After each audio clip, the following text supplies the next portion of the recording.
Bonjour à tous et toutes, et bien sûr bienvenue sur ces bateaux, sur ces gabarres de Bénac. Pour la première de la journée, c'est la première de toute façon qu'on a le plus de chance de voir des oiseaux. Hier matin on a réussi à voir le martin pêcheur, c'est un oiseau qui est magnifique. Alors j'espère qu'on pourra vous le montrer. Et oui, parce que là on voit la rivière calme, parce que c'est hors saison quasiment. Mais l'été ici il y a entre 3 et 4 000 canoës par jour qui passent. Oui, là c'est un vrai miroir ce matin, c'est vraiment très beau. Quand vous regardez Bénac comme ça, en fait vous regardez un village qui est typique d'ici. Alors quand je dis ici, je dis Périgord noir. Et un village dans la région, on le reconnaît grâce à deux choses. On le reconnaît déjà à la couleur. Avec le soleil, vous avez vu, c'est tout jaune. Hein. Toutes les maisons et la falaise d'ailleurs ont la même couleur. C'est que de la pierre calcaire. C'est ce qui donne cette couleur un peu dorée côté du soleil. Et chez nous, on a des toits pentus. Avant, on les faisait en pierre de Lose. Je ne sais pas si vous savez, mais la Lose, c'est lourd. Hein. Ça pèse dans les 800 kg de mètre carré. Donc, la seule technique qu'on connaisse pour que les pierres tiennent ensemble, parce qu'il n'y a pas de mortier, rien du tout, hein, il faut faire des pentes. Du coup, les pentes sont restées. Bon, rien de voir, un bon exemple.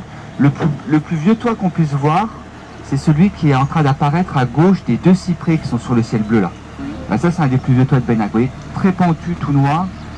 Oh, ça a déjà plusieurs siècles, ça, comme toiture. Ce qui est intéressant surtout, c'est que c'est un village protégé. Alors, je pense que vous savez qu'on fait partie du club des plus beaux villages de France ici. Et le fait d'avoir un label comme ça, ça veut dire qu'on peut rien avoir de moderne. On peut y chercher, il n'y a pas de poteau électrique, hein, pas de poteau téléphonique, il n'y a pas de parabole sur les toits. Tout doit rester comme avant. Le grand mur troué qui est au pied de la falaise, avec une porte et une fenêtre, ça c'était le pigeonnier du seigneur au-dessus. Hein, le pigeonnier seigneurial. Il est gros, hein, il devait contenir, on pense, 300 oiseaux à peu près. On les élevait surtout comme pigeons voyageurs, mais on les élevait aussi pour les manger. Alors l'exemple que je vais vous montrer pour vous puissiez bien voir que c'est strict, ce sont les deux grosses maisons à gauche, quasiment en dessous du pigeonnier là, les deux grosses propriétés. Il y a une première maison avec des balcons et la terrasse qui est couverte, et derrière il y a une autre grosse maison avec un toit en pyramide noire. C'est de la Lose d'ailleurs la pyramide, hein, cette pierre dont je vous parlais. Et bien regardez, la première c'est l'une des plus vieilles maisons de Bénac, la deuxième derrière c'est une maison neuve. Elle a été faite en 95. Là il y a 800 ans d'écart, au moins entre les deux. Je trouve que c'est l'exemple le plus parlant là.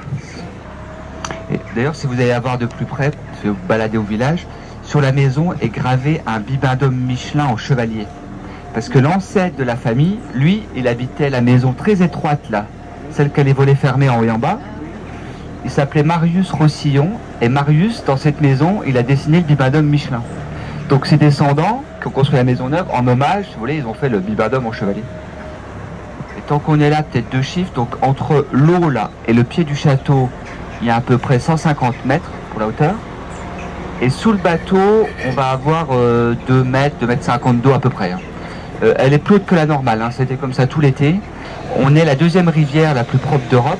On est la seule rivière en Europe avec le label Biosphère mondiale de l'UNESCO. Donc on a une eau qui est d'excellente qualité. Regardez, avant de partir, là, on a vu des bancs d'ablettes, mais on n'a jamais vu autant de poissons d'un coup. Ah oui, il y a beaucoup de poissons là. Et en plus, ils sont en train de réintroduire l'esturgeon. Peut-être que bientôt, on aura aussi du caviar. Vous savez qu'en 1900, à Bergerac, ils produisaient 1 tonne de caviar par an quand même. Hein. Donc il y en avait de l'esturgeon à l'époque ici. Bon, je pense que vous savez que c'est le bateau sur lequel on est, c'est une gabarre. Gabarre, ça veut dire que c'est un bateau qui est plat, hein, extra plat, fond plat. Avant de vous en parler vite fait, pour vous situer la rivière, on est quasiment à la moitié, nous, de la Dordogne ici. Hein. La source, elle est 250 km devant nous, dans le massif central, au Puy de Sancy. Ils montraient bien d'ailleurs dans l'émission, il y a une toute petite rivière là, Dor, qui rejoint une petite rivière, la Dogne. Et c'est à la fusion des deux que se crée la Dordogne. Et puis 220 km à peu près derrière nous, on atterrit près de Bordeaux, dans l'estuaire de la Gironde. Comme ça me permet de bien vous montrer qu'on a toujours fait du commerce entre Périgord ici et Bordelais en bas. Et la géographie, évidemment, ça a influencé les marchandises, parce que les Bordelais, eux, ils avaient besoin de bois, et attends, le monde en a plein. Donc ils voulaient du chêne, parce que le chêne, ils l'utilisaient pour faire les tonneaux de vin, évidemment, et les barriques. Et ils voulaient aussi du châtaignier. Alors le châtaignier, c'est un peu moins connu, mais il a une propriété, ça pourrit pas, ça résiste à l'eau, et c'était utilisé pour faire les piquets dans les vignes, du coup, à l'extérieur. Donc c'est surtout ces deux boîtes-là transportées, avec des fois du rajout, vous voyez, genre du tabac, des noix, enfin des choses du coin. Et quand le bateau était rempli, on l'envoyait sur l'eau et il descendait qu'avec le courant. Ça veut dire qu'un Benac-Bordeaux qui fait 220 km, il fallait bien compter 6-7 jours de voyage. À peu près une semaine la descente. Il y avait deux sortes de bateaux. Il y avait des grosses gabarres et il y avait des petites gabarres. Alors les petites, on va commencer par celle-là, c'est des bateaux qui n'étaient pas franchement solides vu qu'ils étaient faits pour un seul voyage. Elle arrivait en bas, le bateau était récupéré, il recyclait le bois du bateau. Et après, du coup, ils se retrouvaient à monter à pied, à revenir à pied jusqu'ici, les gabariens. Souvent avec des sacs de sel, c'était la paye le sel. Donc ça arrivait. Par contre, si on avait la chance d'avoir une gabarre comme la nôtre, donc qui est quand même grosse et solide, c'est des bateaux qui pouvaient faire des allers-retours et qui rapportaient aussi des choses. Ils rapportaient du vin, des poissons séchés, des morues salées aussi pour manger, des protéines.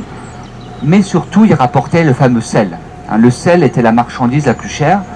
C'était le seul moyen de conservation qu'on avait à l'époque, donc c'était très important. Le problème dans l'histoire, c'était de faire revenir les bateaux chargés jusqu'ici.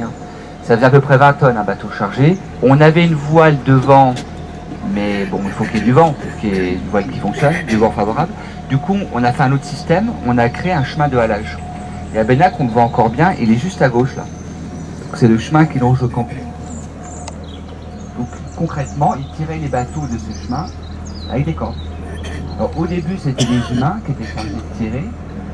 Quand je dis humains, honnêtement, je devrais dire les femmes, parce que c'est mesdames dans 80% des cas qui tiraient les bateaux. Il fallait une quarantaine de personnes à peu près. Et heureusement, assez vite, il y a une loi qui est passée en France, en 1837. Et du coup, à partir de là, c'est les chevaux et les bœufs qu'on remplace. Pour synthétiser, une semaine la descente, 3 semaines le retour minimum. C'était pas des bateaux qui marchaient toute l'année, parce que l'été, chez nous, il n'y a pas assez d'eau d'habitude, et l'hiver, chez nous, il y a beaucoup trop d'eau. Une gabarre, ça marchait qu'au printemps et à l'automne. Et je vous le dis parce que c'est ça qui explique pourquoi c'est les femmes qui se retrouvent à tirer les bateaux. Au printemps, les hommes souvent étaient occupés au champ, n'étaient pas disponibles, et à l'automne, les hommes étaient au bois. Donc là, on se positionne, et si vous regardez à gauche du bateau, il y a une trouée entre les arbres là, avec un champ de maïs. Et au-dessus du champ de maïs, sur la colline, il est un petit peu complètement à contre-jour, c'est le château de Marquessac. Alors Marquessac, il y avait un premier château qui avait été construit là-haut au Moyen-Âge. Le problème, c'est qu'il a été détruit. Du coup, ils ont gardé exactement le même emplacement et ils en ont fait un autre, c'est celui qu'on voit aujourd'hui, il est du 18e. Il n'y a pas de hasard à un château. L'emplacement est évidemment réfléchi. Il y a toujours un intérêt, et l'intérêt de cette colline, c'est qu'on voit tout autour. On a une vue à 360 degrés, et à l'époque, donc, une fonction très pratique, c'était l'avant-poste de Benac. Alors quand nous, on voit un train, aujourd'hui, ça ne nous fait rien, c'est quelque chose qui est complètement banal, mais pour les gabariers sur leur bateau en bois, vous imaginez, quand ils ont vu le train arriver, ça a été la guerre. Franchement, ils sont battus, ils ont compris que leur travail était quand même assez menacé face à cette machine qui arrivait, et c'est exactement ce qui s'est passé. Dès que le train arrive en Dordogne, il remplace les gabarres. Et le château qui est juste en face sur la colline, c'est le château de Castelnau. Castelnau, château neuf, ça veut dire simplement en vieux français. Il est bien situé lui aussi. Il est sur la vallée de la Dordogne, évidemment, et derrière, il est sur la vallée du Séou, qui est une rivière très froide. Tout ça pour vous dire qu'il a une vue quand même assez dégagée. Et ben c'est lui qui a connu le plus de guerres de tous les châteaux ici. Et en particulier, ce qui a marqué cette vallée, c'était la guerre de 100 ans, entre les Français et les Anglais. Et d'ailleurs, pendant cette guerre, on trouvait deux ennemis ici, Castelnau anglais contre Benac derrière français. Un au sud, l'autre au nord, la rivière entre les deux. Bon, après la Révolution, il a été abandonné, il est tombé en ruine.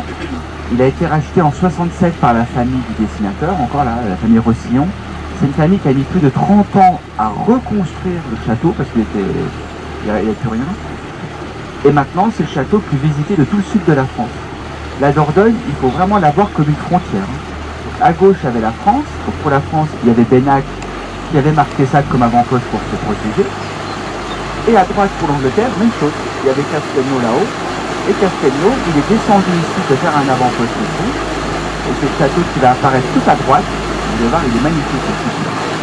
C'est le château de Ferrac. Deux frères ennemis, deux avant-postes. On va s'arrêter au-dessus, le regarder. En plus, c'est le matin, comme ça qu'on a la plus belle lumière, vous allez voir. Il est magnifique. On dirait pas, mais il est quand même le plus gros de tout ça. Il est plus grand en superficie que tous les autres autour. En fait, si on le verra, il y a des drapeaux normalement dans le jardin. Le drapeau de la France au-dessus, le drapeau du Texas en dessous. En fait, quand les drapeaux sont mis, c'est que les propriétaires sont là. C'est une maison de vacances d'été, donc qui a été rachetée par la famille Newell, qui vient de San Antonio, Texas. Et c'est immense. Il y a 20 hectares de terre, ils ont 6 employés à l'année qui s'occupent de tout ça. Ils sont arrivés début juin. À mon avis, ils vont partir bientôt dans les prochains jours, fin septembre, début octobre. Et monsieur Newell, ce qui est rigolo, c'est qu'il était carrossier, c'est monsieur. Et c'est lui qui a inventé la machine qui presse les voitures dans les casses. C'est cette presse à métaux qui l'a rendu très très riche. La famille aujourd'hui, ils ont 13 sites industriels en Europe, donc c'est une grosse industrie. C'est une famille qui est assez appréciée parce que les employés, c'est des gens que nous on croise, qui sont d'ici, et c'est des entreprises de coin évidemment qui ont tout restauré. Vous avez vu, la qualité du travail, il est en parfait état. Juste pour le clin d'œil, la semaine avant qu'ils viennent, les employés, tous les ans ils font ça, ils mettent des géraniums rouges à toutes les fenêtres. J'ai appris, ils ont 160 balconnières.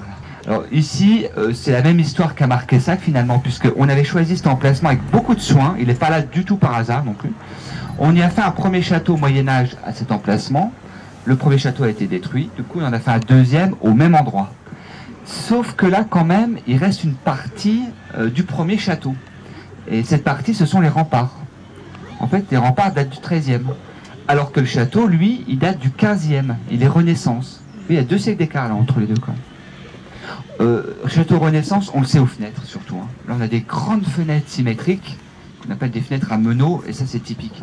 Et la troisième partie, elle est à droite, c'est la chapelle privée, rajoutée au XVIIe. Et dans le château, il y a 12 suites. C'est vraiment immense. Et entre les deux bâtiments, il y a un pont-levis aussi. Et alors, il y a toujours une raison à un château, c'est sûr. Alors, lui, bon déjà, c'est un peu étrange parce que c'est le seul qui n'est pas sur une colline. Il n'est pas en hauteur, celui-là. Il est en bas. Mais surtout, ce qui est intéressant, c'est qu'il est tout près de la Dordogne. Et c'est ça la raison, c'est la Dordogne. Et je guettais du coin de l'œil. Depuis hier, elle s'est bien éclaircie. On voit quand même le fond à certains endroits. Donc, comme on traversait à pied facilement déjà pendant la guerre de 100 ans, on y a mis un château à cet endroit-là au départ pour pouvoir verrouiller le passage.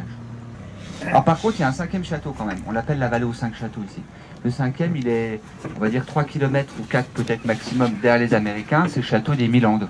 C'est lui qui finit la vallée. Vous connaissez Joséphine Baker. L'église à gauche du château, c'est Sainte-Marie. Alors Sainte-Marie, à la base, c'était l'église privée du Seigneur. Elle est du XIIIe siècle, l'église, et maintenant c'est devenu l'église du village. Elle est paroissiale. Et ce château, alors lui, on voit tout de suite qu'il y a 2 parties. En fait, ce qui s'est passé, si vous voulez, Castelnau derrière nous, il commençait à devenir un peu pas très confortable, donc ils ont décidé de faire un 2e château pour déménager. Donc ils ont construit les Milandes, cette famille. Alors que ici à Benac, il y avait une première partie qui devenait plus très confortable, mais ils n'ont pas déménagé, ils ont agrandi. Vous voyez, à gauche et derrière, vous avez une partie moyenâgeuse, donc la partie vieille, 12-13e siècle, sachant que les experts estiment que la plus vieille partie de ce château serait de 1150, donc très très ancien. Par contre, au centre et à droite, c'est plus récent, donc c'est pareil, Renaissance, donc la partie rajoutée au 15e, début 16e. Et le tout a été complété par la tour de droite. Ça rajoute cette tour. Ça s'appelle une poivrière. Il est toujours en travaux. Il a été racheté en 61 par une famille corse, qui s'appelle la famille Grosso, donc. Et depuis 61, ils restaurent, donc la tour a été restaurée. Il y a 2 ans, ils ont refait la toiture là-haut à droite en lauze. Là, ils sont en train de faire un mur d'enceinte en ce moment. Donc, les travaux ont commencé en 61, à l'achat, et c'est prévu de finir normalement en 2060. Et ben, en tout cas, merci de nous avoir écoutés, même mon collègue. Et puis, on une journée superbe aujourd'hui et demain encore. Donc, profitez bien de votre séjour ici. Voilà, merci à vous.